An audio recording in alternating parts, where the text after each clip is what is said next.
inventorsip.com. Hey everybody, welcome to the Bold Inventor Show. I'm your host, JD Houvener, owner, founder, patent attorney here at Bold Patents Law Firm.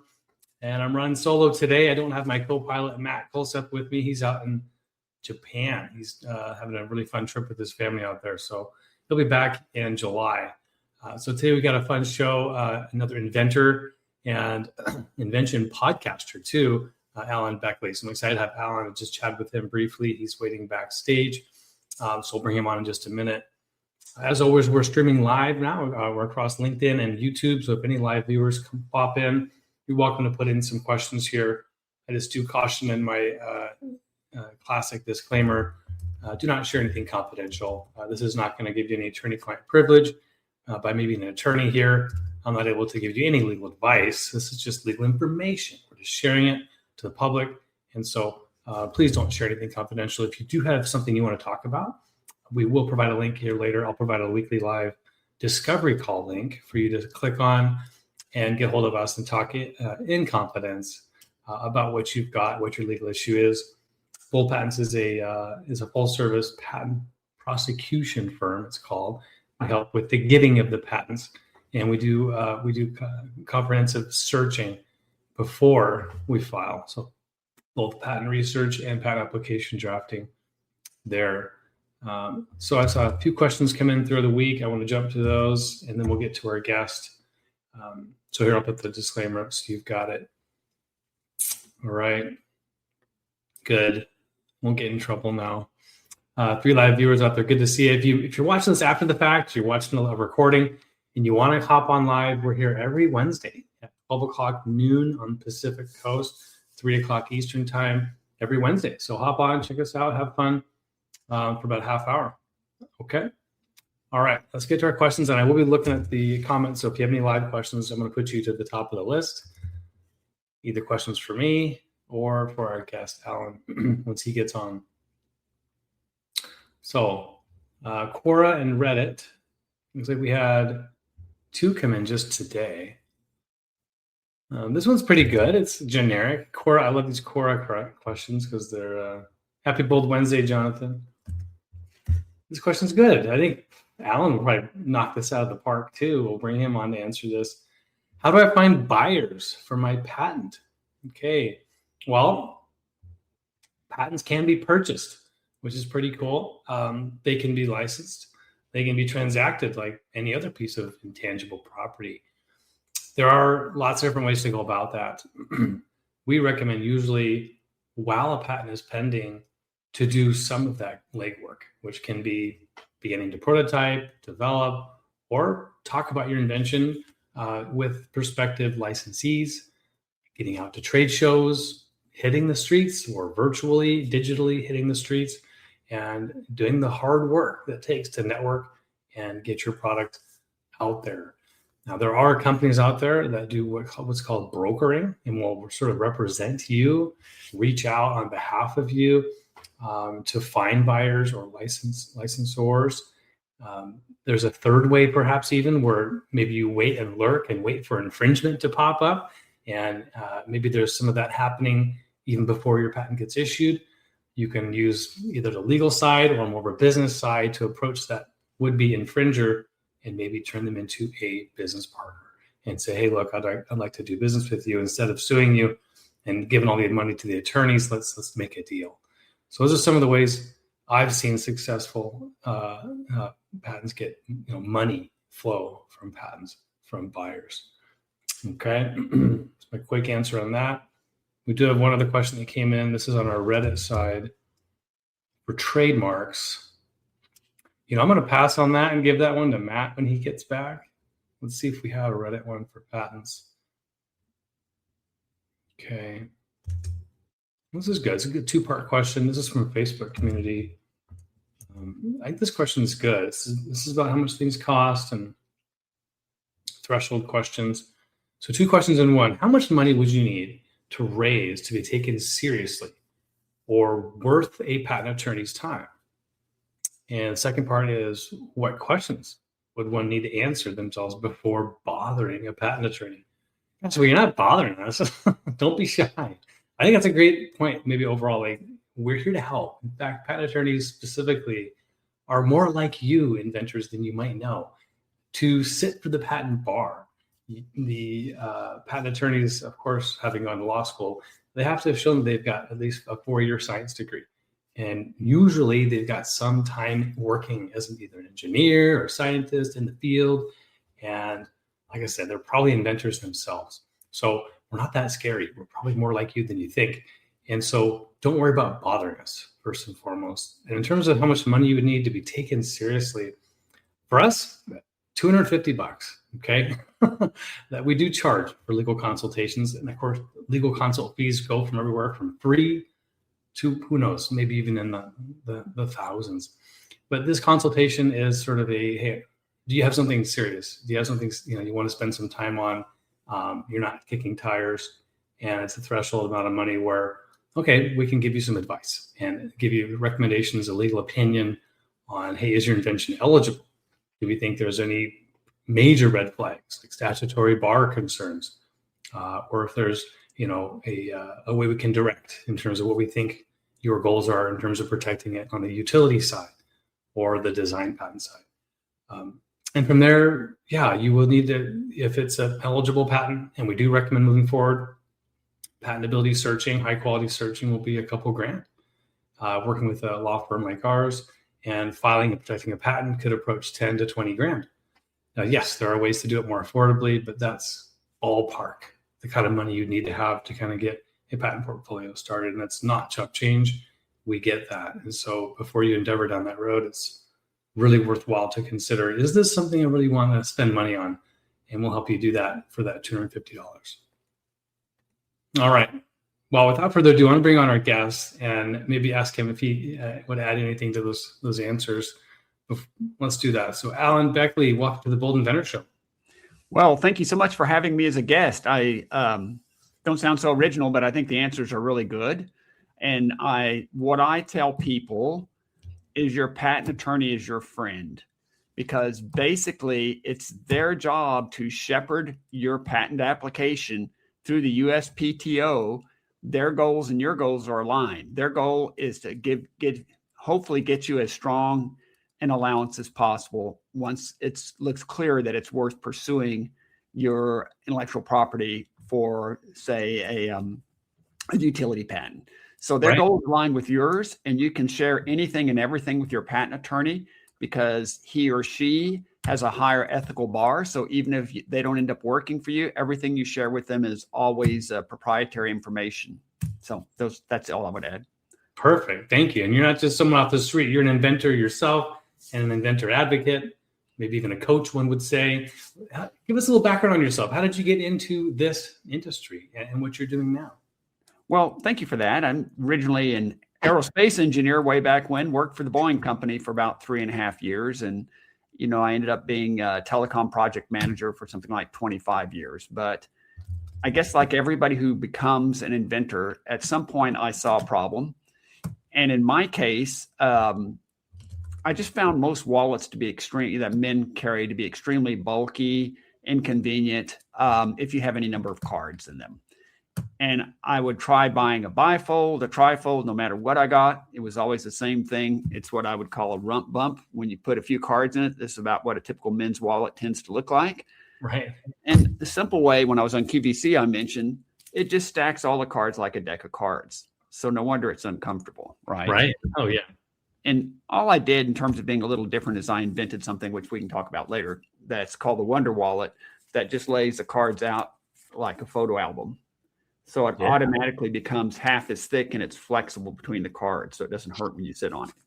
So that was what was different and unique about it. And so that's kind of my starting story there anyways, how I got into becoming an inventor.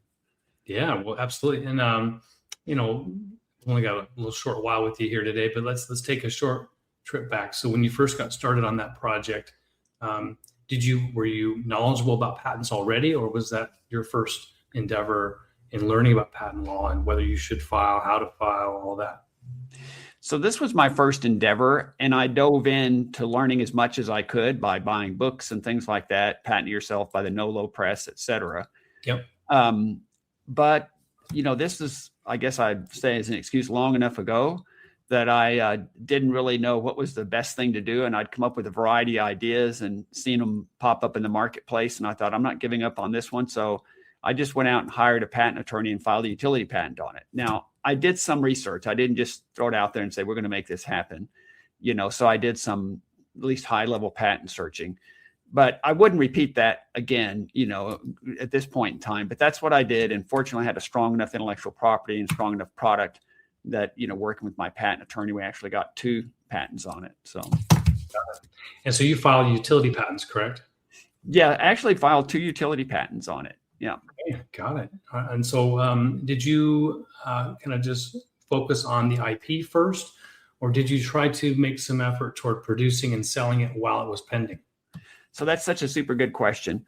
So I thought it had to be easy to license it, like so many inventors. I thought all I have to do is show this to people, and they're going to say, "Oh my gosh, that's so much better. Where do we sign on the dotted line? This is going to be easy." And you love it, right? Yeah. And 3 years later, I thought, I don't know if I can ever get anywhere with it. And so I decided, I was working towards marketing it myself, is a short answer to your question. But I thought, I'm just going to manufacture some of these. It's not that expensive to get a wallet made. I'm just tired of talking to these guys, and it's like interesting, but not really for us. And so I, found a company that helped me make my first round of 500 wallets. And I thought, I'm not doing anything further until I sell all of these and have a profit from it.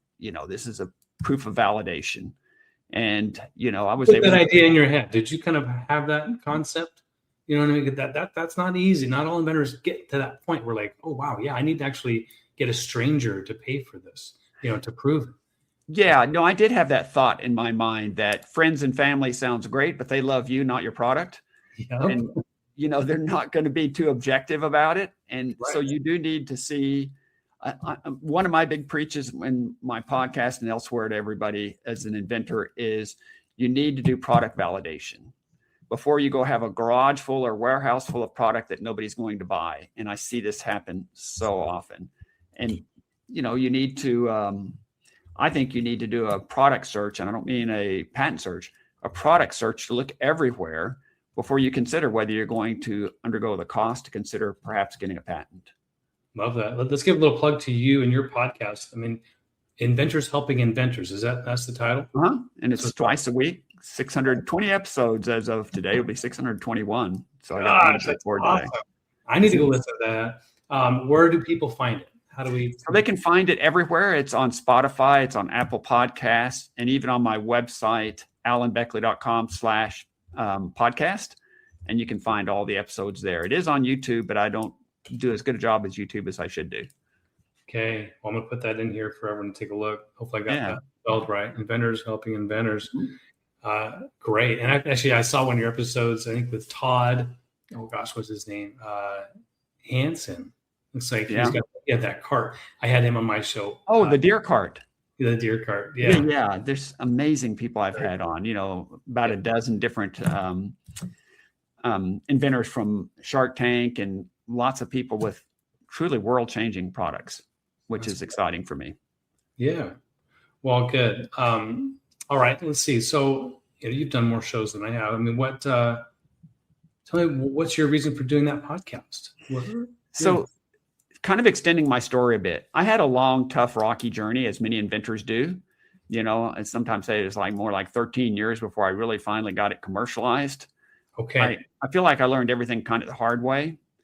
And I vowed, I was doing whatever I had to do to keep my product live. And by that, I mean, I was selling it VA hospitals, military bases, selling it anywhere, right? Because I wasn't going to give up on it. I wanted to license it, but I wasn't going to give up on it. And I vowed, if I ever am successful as an inventor, I'm going to give back to help other inventors. And so the beginning of that giving back after the success of having it on All-Star Products as direct response TV, 10,000 stores and sold about 30 million in retail product. Then I said, well, it's time to give back. And I started with a podcast about 7 years ago. And then I went on to create an online course for licensing. I was focused, predominantly on licensing, as well as coaching that I do now, and other ways that I help inventors, So my whole goal is to help inventors to learn the skill sets to license their own product successfully, because it's a learnable skill. That's fantastic. Well, I mean, I think our listeners probably are out there wanting to hear more about how to license their product. Maybe we could pick up along that timeline. So It sounded like you did that first 500 unit run. You found, was it a local manufacturer or overseas manufacturer initially? Yeah. In other words, it was a company that had connections overseas. And so I was paying a middleman, way too much, relatively speaking. They were about $9 per each. But I thought, well, I'm not selling this commercially. I mean, I'm just going to go out to, flea markets or wherever and sell them for $25 a piece and, make a profit. And if that works, then I'll get more. And it did work. And I made a profit, and I did like the next round of 900. And ultimately, further down the story, I found a factory in China where I ended up doing a large manufacturing run, especially for when I was able to get on QVC. Okay. So let's take a moment. So you had to go, you did it yourself. You went down, did you purchase a little booth at a local farmer's market and just sell them there? You're precisely right. I guess hopefully you can kind of see the slight frustration in my story when my whole goal was always to license. Yeah. And I thought, to me, this is a dumb, simple product that anybody can understand how it works. But the companies I approached, the major wallet manufacturers, they just didn't see it that way. Still today, they make things like this. Looks really great until you put your cards in it. Then it's like this, right?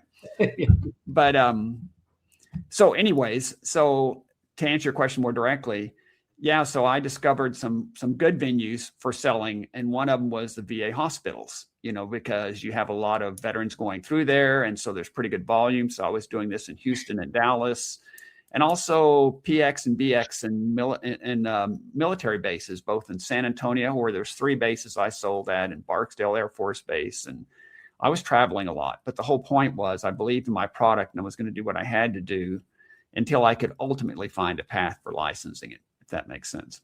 Yeah. So as you kind of went through, the first year or two of sales, did the product change at all? Did you get some feedback? Did you make version 2 and version 3? And then the following question is, was it still protected with your patent? Hopefully it didn't change so much that it is now no longer part of the claim subject matter. There are also many great questions, so I'll try to answer them perhaps in reverse order. But I filed a second patent because there's a lot of intellectual property in the plastic card holder, and that wasn't that well protected in the first one. There's what looks like little buttons that if you turn it upside down, the cards don't fall out. Ah, okay. And without that, they'd all fall out, and I'd sell 0. I mean, I get 100% returns, right? Yeah. But anyway, so again, I was just willing to do whatever I had to do. Oh, and feedback from people. People loved it. Once they started buying it, like I had whole families where they had all the men had them, and especially at VA hospitals, they just absolutely loved them. So I knew that it was validated for all the reasons that I said. It even helped with what's called wallet sciatica, that people have back pains from sitting on thick wallets and all of that. So this kept me going, to be honest. In other words, when people say, please don't quit selling this, whatever you do, I'll always buy your wallet and all the rest of it. And I just knew my plan was to license it, but my first effort wasn't getting there. And I ultimately learned it had to be demoed for people to get it. And that's what led me in the direction of QVC. I had one manufacturer, fortunately, at the time, Tandy Brands Accessories, said, Alan, we love your product. We'd love to license it, but it won't sell in retail stores. And I said, you know how you feel your blood pressure rising? Like, well, isn't that the whole point? And I said, well, what do you mean? They said, well, when we saw it, it just looked like a big wallet. And we thought, is that going to fit in a back pocket? And by the way, it does. Yeah. And they said, sitting in a retail store in a box, it wouldn't sell. But when you showed it to us, then we all got it. And he said, this is a sell on TV product and you should take it to QVC.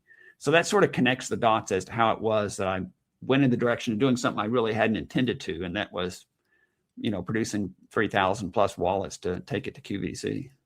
Yeah. I mean, and I think very few inventors get the chance to be on QVC. What thresholds, what barriers did you have to clear, people to meet?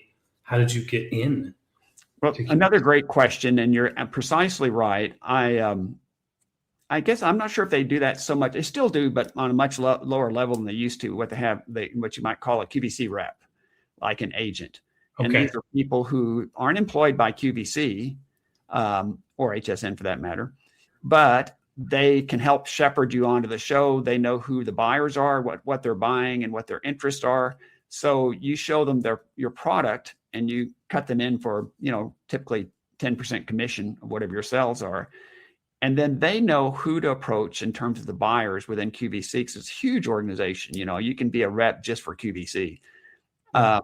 And that was the approach that I took. I found a rep. He liked my wallet. He took it to a buyer. She liked it. They decided to put it on the show. And I was hoping to get like 2,500 orders. Go, oh, yeah, they ordered $3,200 to 300 wallets. Like, how many?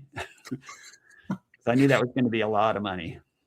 You probably had some leg up in terms of, who you might be competing against. Is you had a manufacturer verified, you had sales, you probably were able to put together, a decent financial statement or, records that you've got some past performance.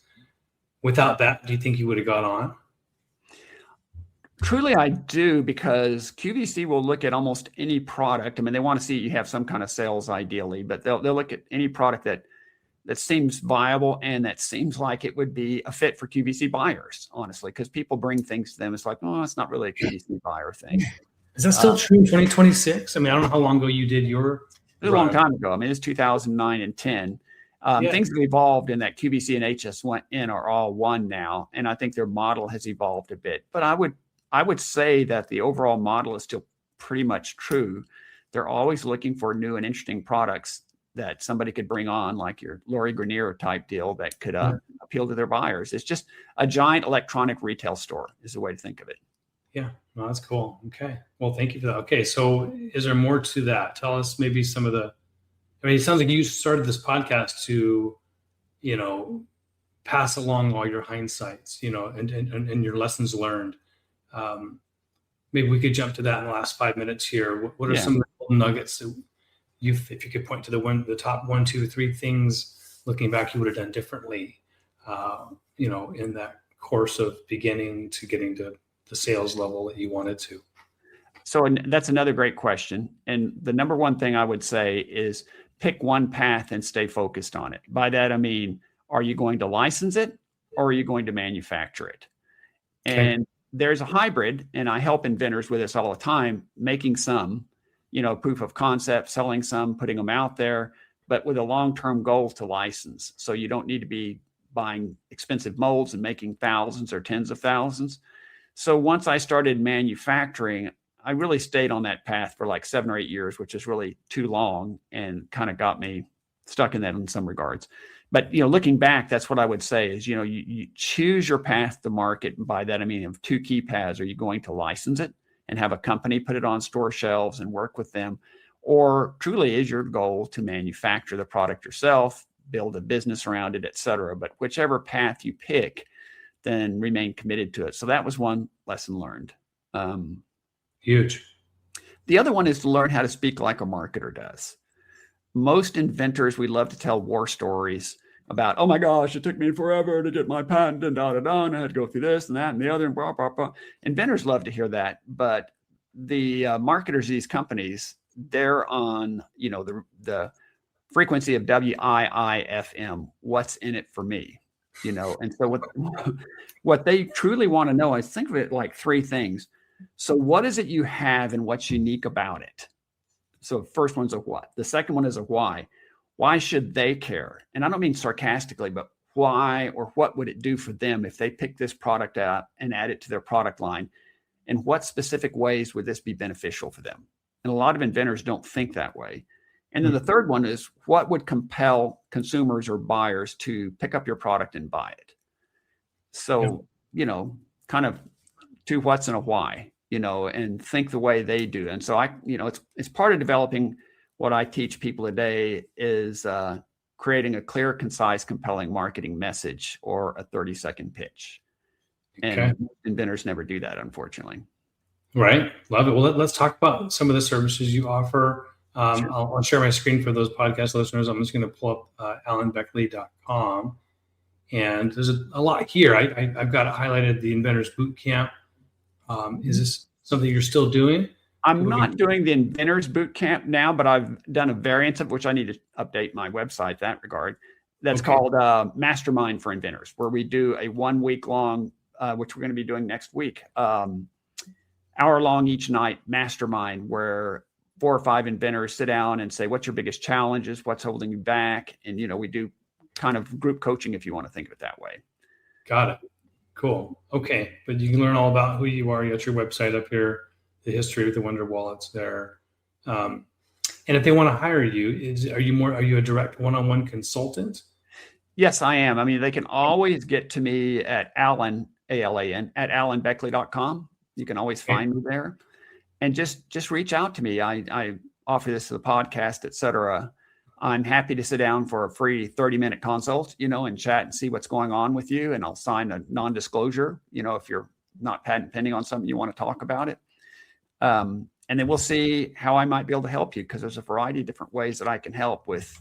One of the most powerful things I do is coaching, because I don't want to take up too much time here. Here's what I'll say about it, though. Inventors want to have something tangible so quick, they tend to spend a bunch of money long before they even need to, right? So they just want to reach out to somebody that's going to figure it out and do it for them and do all sorts of other things. And it's sort of like, no, let's first of all do your market study, so to speak. Let's see if there's, if this is really something that's going to work in the marketplace before you go spend thousands of dollars on it. Let's do some kind of product search before you even think about spending money, even for a patent search or work with a patent attorney. And a lot of times you'll find that it's already out there and you've just saved yourself thousands of dollars chasing a patent and all the rest of it. So yes. In coaching, I often save people a lot of money. They're just about to throw down thousands of dollars. And unfortunately, as you well know, 10,000 plus with some of the various scammers that are out there that'll tell you whatever you want to hear. So, Yes. I love that. Yes. And, it's always good to look before leaping, always good to think it through. And if it's your first time doing it, why not get the advice of someone who's been there and done that, like yourself. I've got your email there, shared, Alan. Thank you for sharing your story. And it was kind of a short half hour, but 20 minutes or so. But I appreciate you very much for coming on and being with me.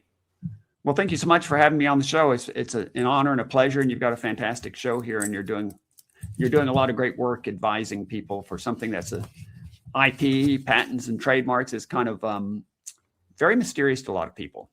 Yeah, for sure. Well, it is. And I'm here to demystify it. And so are you. For those that may have missed it, Alan's got his own podcast, Inventors Helping Inventors.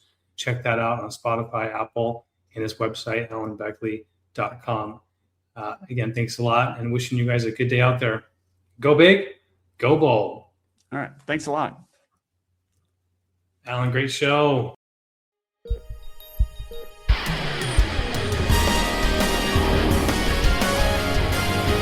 Go big, go bold at boldip.com.